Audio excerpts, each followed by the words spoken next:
Election time रे EVM machine तो समस्ते देखिथिबे किंतु कौन आपण जानती से काम केमती करे से केमती भोट काउंटिंग हुए केमती काम करे आसतु ताहा जानिबा।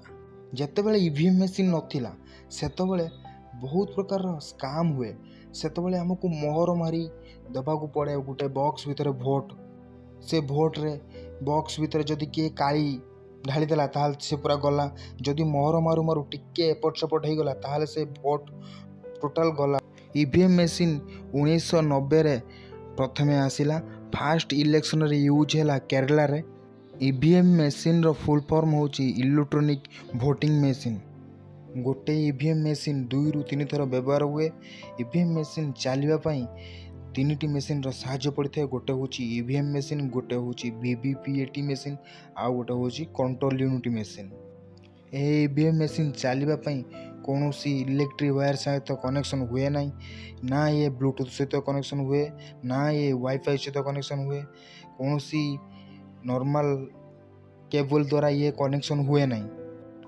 जेतेबेले मेसीन टू सेटअप करा जाए सेतेबेले 50 खंड भोट एथिरे दिया जाए। जेतेबेले से मेसीन टू सेटअप करती से टोटाल चेकिंग करती मेसीन ठीक काम करुच्ची कि नहीं। मेसीन आम भोट देला बेलू किसी प्रोब्लेम हेनी तो से टोटाल टेस्टिंग करी 50 खंड भोट से देई थांती जोटा कि से काउंट करती नहीं।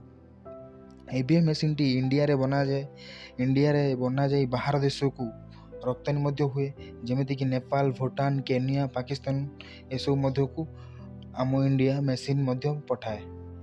एठी प्रश्न होची ईवीएम मेसीन करेन्ट रे चले नहीं कहीं। करेन्ट साहाय्य कौन पाई न चली बैटरी रे चले कहीं ना बहुत गुड़ी एमती जगह अच्छी जोटी कि करेन्ट नहीं, लाइन नहीं, तो से बैटरी द्वारा चलिए सबुआड़े सुविधा रे काम हो पार।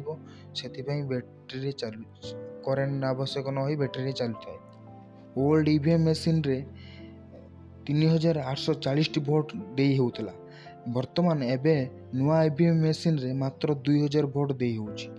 जेतेबेले हमर इलेक्शन टी सरी जाए सेतेबेले ईवीएम मेसीन रो पछपट रे गोटे अलगा टाइप रे वायर लगी थाए। से वायर टाको काढ़ी सारा पर ता पछरे गोटे स्विच थाए जोटा कि क्लोज लिखाई थाए। से क्लोज स्विच मारी सारा पर से मेसीन आ कौन सी भोट ही एक्सेप्ट करे नहीं। तापर से बॉक्स टाक सील करी से माने नहीं जाती तांकर काउंटिंग